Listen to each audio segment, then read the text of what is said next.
ఈరోజు స్తుతి ఆరాధన. రాజవైన నా దేవా, నేను నిన్ను గణపరచదను. నిత్యము నీ నామమును సన్నుతించదను. అనుదినము నేను నిన్ను స్తుతించదను. నిత్యము నీ నామమును స్తుతించదను. యెహోవా మహాత్యము గలవాడు. ఆయన అధిక స్తోత్రమును అందదగినవాడు. ఆయన మహత్యము గ్రహింపచక్యము కానిది. ఒక తరము వారు మరి ఒక తరము వారి ఎదుట నీ క్రియలను కొనియాడుదురు. నీ పరాక్రమ క్రియలను తెలియజేయుదురు. మహోన్నతమైన నీ ప్రభావ మహిమను, నీ ఆశ్చర్య కార్యములను నేను ధ్యానించెదను. నీ భీకర కార్యముల విక్రమమును మనుషులు వివరించెదరు. నేను నీ మహాత్యమును వర్ణించెదను. నీ మహాదయాళత్వమును గూర్చిన కీర్తిని వారు ప్రకటించెదరు.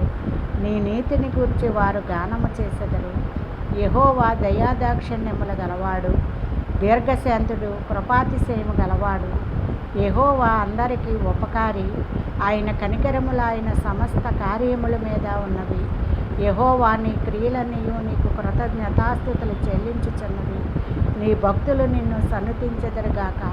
నీ రాజ్య మహోన్నత ప్రభావమును ఆయన బలమును నరులకు తెలియజేయుటకై నీ భక్తులు నీ రాజ్య ప్రభావమును గురించి చెప్పుకొందురు. నీ శౌర్యమును గురించి పలుకుదురు. నీ రాజ్యము శాశ్వత రాజ్యము. నీ రాజ్య పరిపాలన తరతరములు నిలుచును. యెహోవా పడిపోవు వారిని అందరినీ ఉద్ధరించువాడు. కృంగిపోయిన వారిని అందరినీ లేవనెత్తువాడు. సర్వజీవుల కన్నులు నీ వైపు చూచుచున్నవి. తగిన కాలమందు నీవు వారికి ఆహారం ఇచ్చుదువు.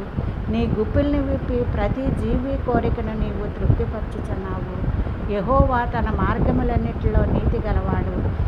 తన క్రియలన్నిటిలో కృపచూపువాడు. తనకు మొరపెట్టు వారికి అందరికీ, తనకు నిజముగా మొరపెట్టు వారికి అందరికీ యెహోవా సమీపముగా ఉన్నాడు. ఆమేన్.